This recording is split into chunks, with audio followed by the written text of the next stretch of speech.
Hey Claire, Hey, how are you doing? I am great, kind of. What's the kind of?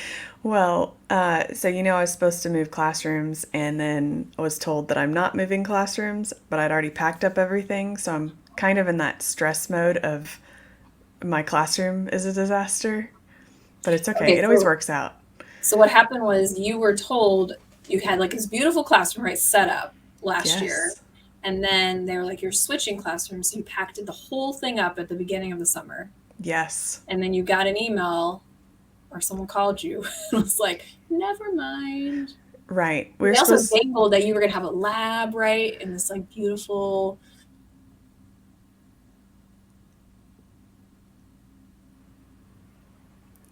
Okay, Yes. wait, are you frozen? What happened? What was that?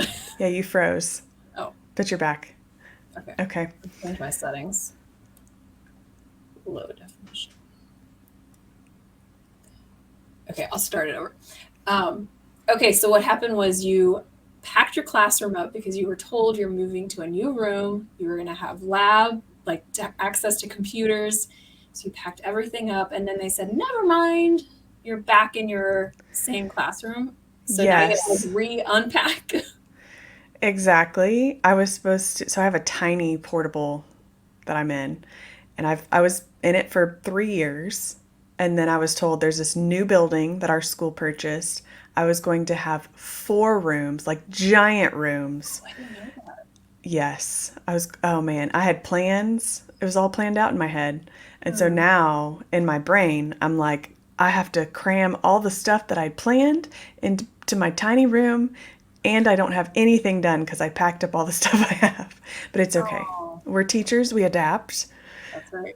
I'm just a planner, and now I'm stressed because my plans are falling apart. It's Well, okay though. speaking of planning, we got a question about planning for the next school year. And Ah, side note, if anybody ever has a question that you want us to tackle on the STEM space, you can always email us info@vivifystem.com and we will try to answer as many as we can. So this is from Elle, and she says, good afternoon. She wants to talk to someone who's already taught STEM or STEAM to share their ideas and suggestions. So her question is, she is at a charter school trying to build a brand new K-8 building, and they've asked her and another teacher to plan 2 Makerspace rooms. One is for K3 and one is for older kids, so 4 through 8. So she's a K2 teacher, so she's like, well, how do I plan this from one experience with little kids? And so the main question is, what would you want to plan in a makerspace room with no concern for prices? oh man, the dream. I have my dream. She You should had that. I have that Take dream. it away. It's in my head. Yes, because I am a K through ninth teacher. So I was going to have all the things for all the kids. And I mean, it's so open ended. And I think that's the thing that you need to plan for is to be able to adapt and change just as many things as you can put in a big room as possible. So I'm thinking sinks. If you're thinking just like design in general, you need Right. sinks, you need lots of cabinets, you need a ton of electrical outlets like everywhere, right? Because you want to make sure that the circuitry of the building can withstand whatever you do. Because I wanted a computer lab, so you need to be able to charge all the laptops, the Chromebooks, the robots, all the things, right? If you're going to be able to do that. And I would say that you need that for all those grade bands. All these kids Right. need to be using robots and And a tech cart is stuff. nice to store Yes. iPads and the robots, and you can move them around, plug them in, and it has like a charging station. Yes, definitely. And then I would have ideally a sink that not just like, so you need like a built in sink that goes into wherever all the other sewage stuff goes, and then one that like goes out into some sort of either outside sort of like place if you have more caustic materials that you don't really want to go into the sewage system. So that's Ooh. something that a lot of people don't think about, but in talking with my art teacher who's across the hall from me, she was like, yes, I've had a school that had that, and it was so awesome because it didn't get backed up all the time with the paint stuff that I washed down. I was like, oh, we do stuff in STEM all the time that has these kind of, gunky stuff. I've done all sorts of things, making Yeah. things that you really shouldn't wash down a sink. So that'd probably be a good thing. And Hmm. then the next stuff is stuff that you would buy to put in there. So Yeah, like so I'm not sure if she was, it just says, what would you plan to plan it. have in a makerspace? So let's say it's already like planned out, it comes Okay. with what comes. So let's talk about the stuff. And The I know stuff. it's a tough one because we should start with the fundamental question of what are you planning on doing in a makerspace? What is the point of a makerspace? What are your thoughts? Yes, the big question. Yeah. So I think there's a distinction that Natasha, you and I always talk about is you need to back up and think of your purpose. And if you're thinking about having a maker space, is it teaching engineering? Because that's the big thing that we talk about in STEM or STEAM. We think the focal point is the engineering that brings and ties in all the other subjects together, right? Well, a makerspace, by the general definition that we normally see, really is not teaching engineering. So, and this kind of depends. Is this like going to be a classroom that's for one teacher trying to teach engineering, or is it a makerspace for the school to utilize in whatever capacity lots of different teachers might need? So, we like to kind of distinguish between makerspace and engineering by saying that in a true makerspace, the way it's typically used, that is a place where you're building a final product, right? So you might have a 3D printer in there, which we definitely would recommend, and that's building a final product. Whereas engineering, which is what we usually use as the heart of STEM or our stage 2 STEM challenges, that's more of proving some sort of concept, usually science concepts that we're trying to add in there.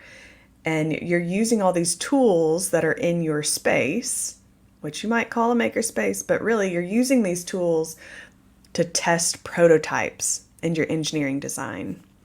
Would you agree with that? Yeah, and I think that based on her title as a STEAM teacher who's now in charge of a makerspace, the two words have kind of merged into one. Mm-hmm. It's usually a makerspace that does STEAM or STEM. And we have to be really intentional when we create these spaces. Kids only have so much time at school, so many hours in a day. What are we doing with that time? And then with our also physical space, there's only so much room for classrooms and libraries and gyms. And we just need to be intentional with what we want to do. And we highly value both sides. And so it gets back to, do you want a place where they can tinker and create, and it has more of that art piece, which perhaps being STEAM, they want that, right? They want to have the final product be a keychain. A lot I've seen like fundraisers, right, where they like sell Mm-hmm. keychains, the cute little 3D printed projects. Versus, are you a teacher going after the content of helping them learn and practice the engineering design process and apply Newton's laws and all the physics, and that content requires slightly different type of space, but I feel like they could be used interchangeably. It's more of like how you use the tools. Yes. So figuring out, I guess, who the teacher is. What are you doing with it? Right. And it's like when you bring in technology, that's like a whole other subject, right? That's not Mm-hmm. even engineering design necessarily. It's more coding and understanding that programming, thinking, the logic, but also how to use the technology, the hardware, the software. Is that a makerspace or is that a STEM classroom, right? It's kind of all been Mm-hmm. merged together. Yeah. So the way that I had it kind of broken up when I was going to have these like all these rooms and this amazing space for my classroom is I was more having, I called it my tech space and my tinker space. So I had my tech space being my computer lab that also housed the robots. And that's where we'd practice some coding, we'd talk about typing skills, those kind of things. And then my tinker space was I was going to have like wood shop and tools and teaching kids how to use tools. And then when we'd get to engineering design, they would have options of, hey, you know how to use these tools. if you think you can build this prototype out of things using these tools that you've been practicing tinkering with, go in the tinker space and you can do that. So I think having options as far as allowing kids some free time to really understand how certain tools that are at their disposal work.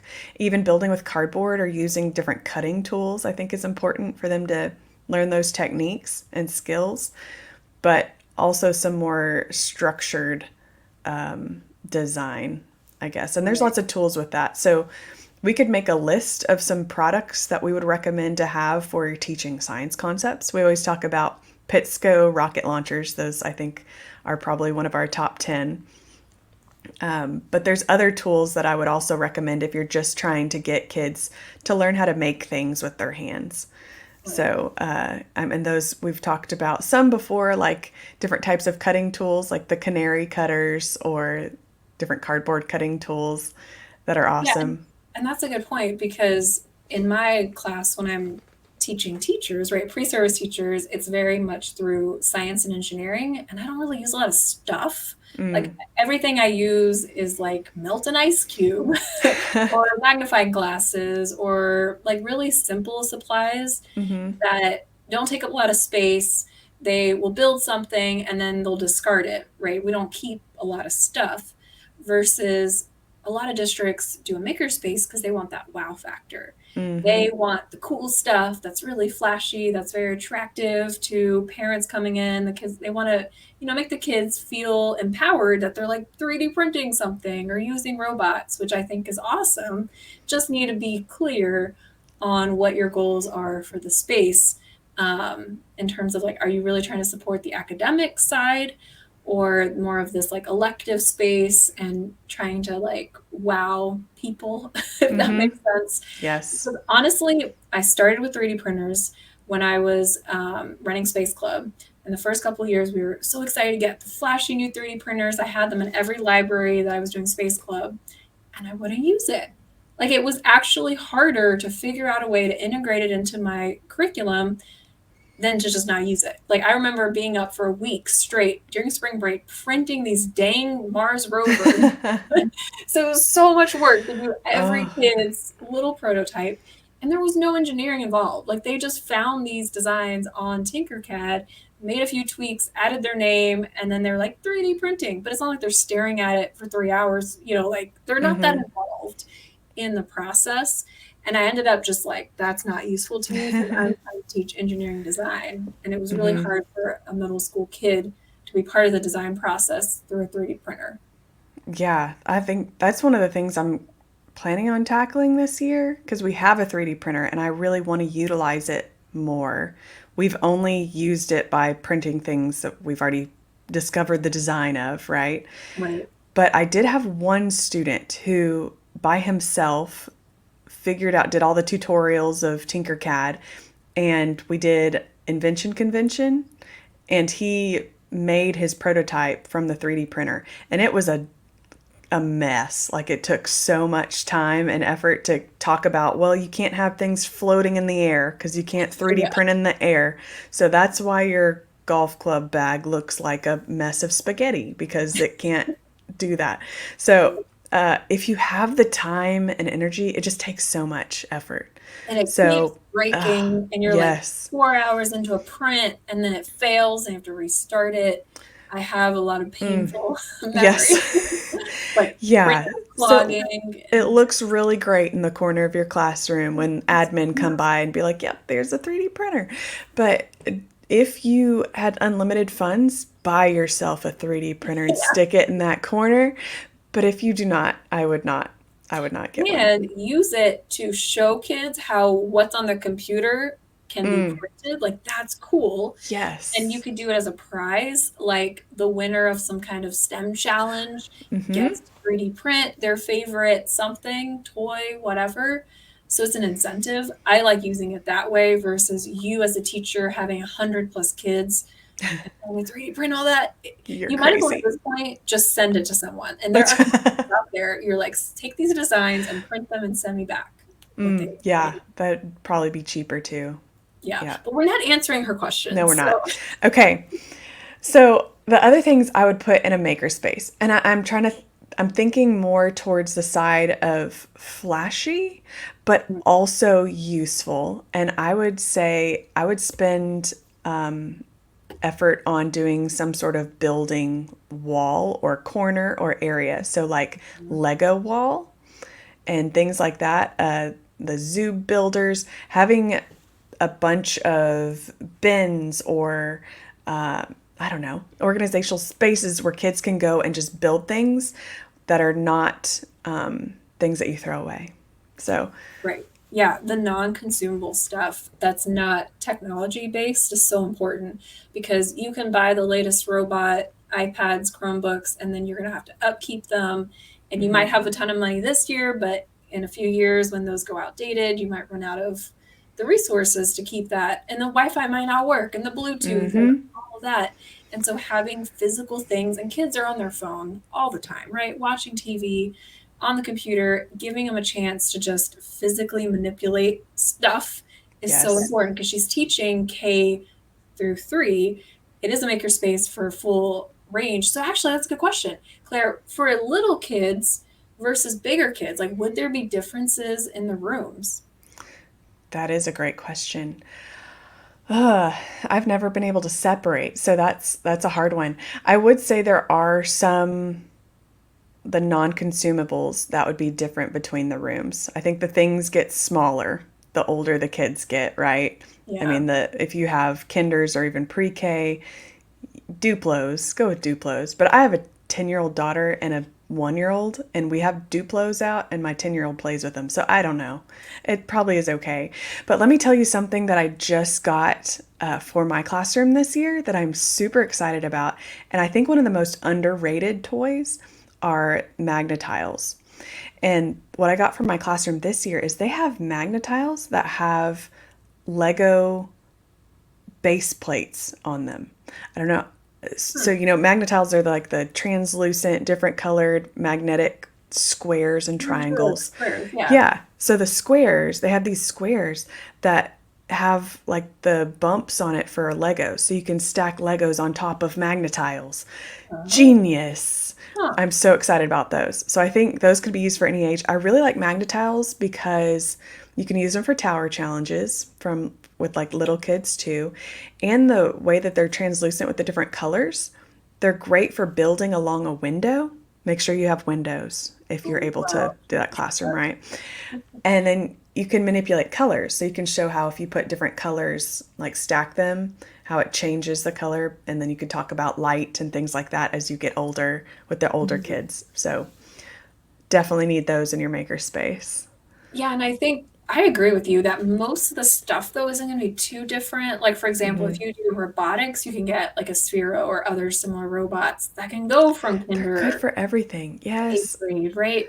I And we can't. have it on our website. If you go to vivifystem.com/STEM resources, we have listed out like all of our favorites. So if you scroll down to recommended STEM products, it's broken down by elementary and middle school. And there's just a bunch of ideas, like you said, some of the building stuff. For middle school, it gets a little bit more like microscopes and lots of Lego products, air rockets, chemistry sets. You can get in where they become more independent versus the younger kids probably need more support and things that don't break. Yes, that's true.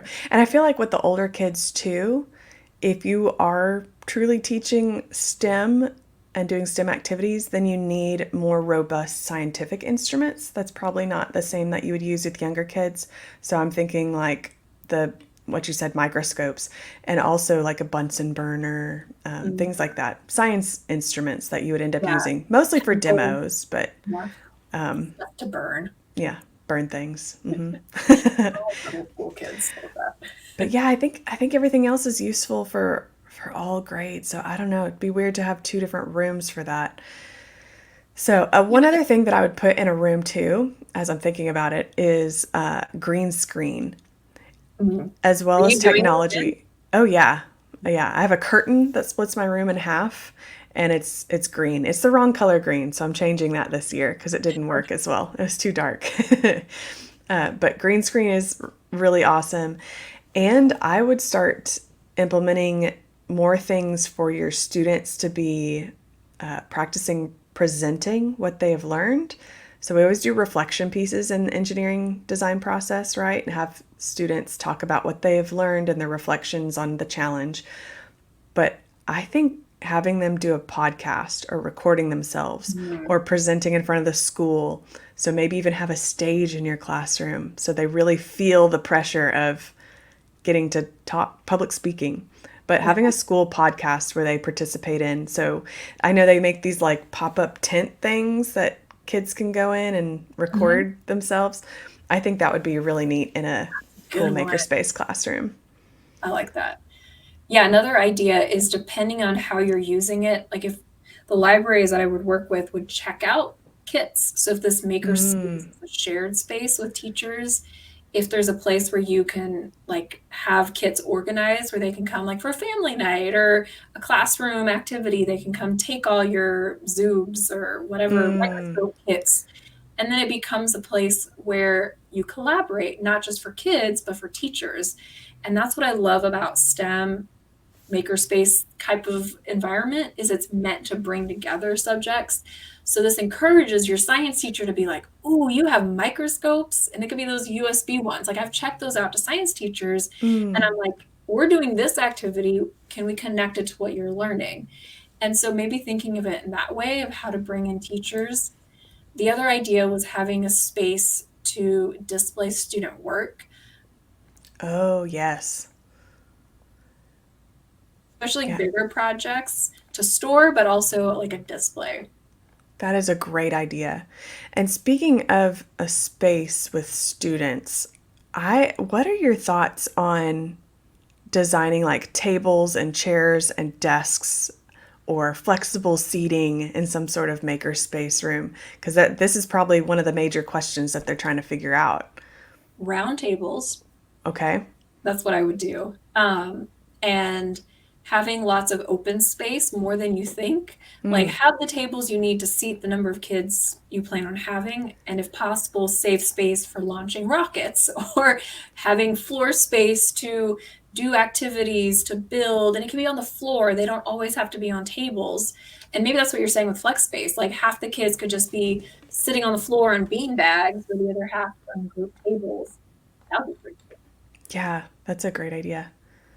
Plenty of tabletop space for building things.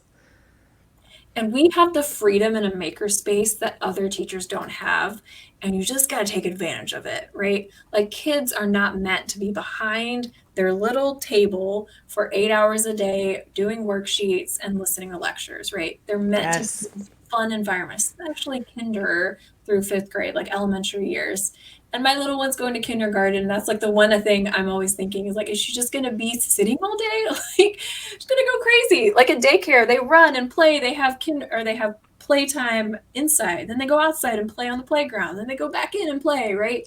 It's all Yes. play, but through art and music, and those like early elementary years. That's what they should be doing, and that's where you as having a maker space allows you to do that.